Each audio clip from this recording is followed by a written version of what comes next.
So you probably have a lot of questions about X49. Really good, important question is, how is it different than X39, right? We want to take a look at that. Also, it was very, very important from a business perspective that X39 remain the parent product and X49 be an add-on, right? We want to continue to message X39 as the lead-in product, and X49 is something that you add on as a bonus. And so the two of them work together as companions, and you're going to see some clinical data on that. So what does X49 do? It elevates HKCU. X39, of course, as we know, elevates GHKCU. They're copper peptides, they're mother and daughter peptides, but what they do is very different. GHK is ubiquitous. It's found throughout the entire body. AHK is found in more specialized tissue, and therein lies the power of X49 and AHK. So, like GHK, AHK will decline with age. Alanine is the amino acid in the AHK. So GHK is glycine, histidine, lysine. AHK is alanine, histidine, lysine. What first got me interested in this, more than 3 years ago now, is I was looking at peptides that were based on alanine. And there's an interesting thing that seems to happen in the brain with alanine metabolism. And I would go as far to say that someday there will be a naturally occurring peptide discovered that will be a very, very effective treatment for Alzheimer's disease and ALS, and it will involve manipulating the alanine pathway. So that's actually why I was researching this in the very beginning. Now, there are a number of things that are already known about AHK, and then a number of things that we discovered in our research. One of them that's known is that AHK gets involved with repair of the endothelial lining. And what's interesting about that is that repair of the endothelial lining is induced by a growth factor called VEGF. Another thing that's interesting is that as you repair the endothelial lining, it has an effect on nitric oxide production. So AHK has actually been around for a number of years as a cosmetic product. And one of the claims that we definitely don't make, but I'm going to tell you because you're going to find out anyway, is that it's used in hair growth. So AHK was found by Dr. Lauren Picard in studies to actually be 10 times more effective than GHK at inducing hair growth. That puts it on the same level as minoxidil, but it doesn't do it through manipulating hormones. For those of you that are interested in exploring this, I've spoken with a medical doctor. We're looking at doing a study.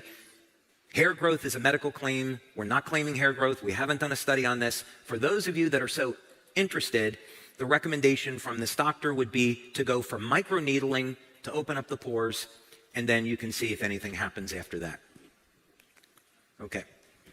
So our own research into AHK has been almost entirely focused on what type of claims that we're allowed to make. So the patches in the United States are in the general wellness category. So that means that we can't make any medical claims. It has to be things like improving energy, improving the quality of sleep, improving overall lifestyle and health, supporting a healthy lifestyle, and a number of fitness claims. Fitness claims, notably, fit in very well with general wellness. So in our clinical studies, to support the product launch, we've looked at claims that can support fitness. But the properties of AHK do go beyond that. X49 only versus the combination of the two. We saw on the number of calories burned, over a 90% improvement. Now, we have a piece of technology that we purchased just for these studies that does a full body scan. And I'm going to show you an image from the study so you can see how that translates into change in body shape in 2 months. Bike top speed increased by 27% versus 22% with the combination. The distance that was traveled was also increased by the combination of the two, or X49 only. Now, we were speaking about health of the heart. There's a relaxation response that occurs with using both X39 and X49. There's an improvement in endothelial function, and this translates into not only a decrease in the pulse rate, but a change and improvement in blood pressure. So here we see, just using X49 only versus the combination of two, the pulse rate comes down.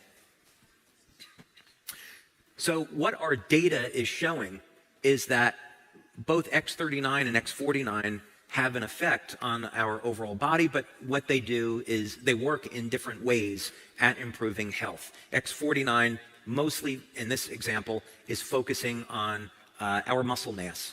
And as a result of getting an increase in lean muscle, we also see corresponding decrease in body fat. And this is not a fat-burning mechanism per se that we would usually think of. So after 2 months of using X49, people find out not only have they gained more strength, stamina, and lean muscle, but the amount of body fat also reduces. Okay, so here's one of the images from the study. This is a fellow that is 74, and I want you to take a look at a couple of the points here.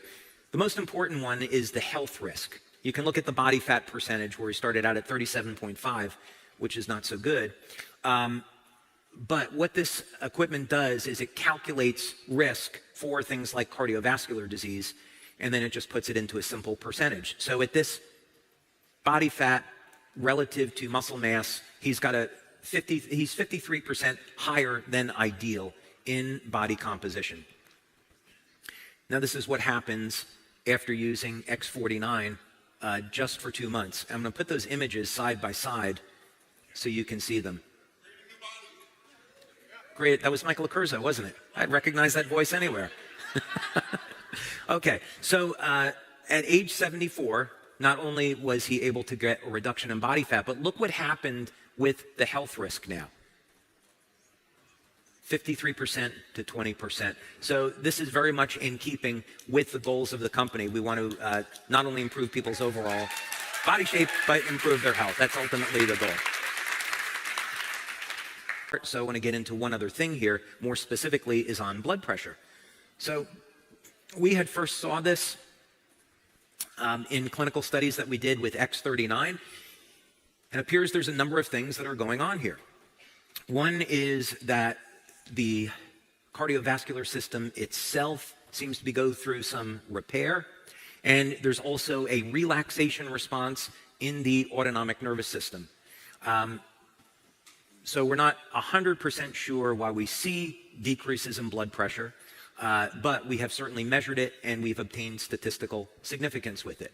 By the way, if someone had high blood pressure, I would not be using only this product for reduction in blood pressure. I would be combining it, again, with a healthy diet and a number of nutritional supplements like pomegranate extract, vitamin K2, that we know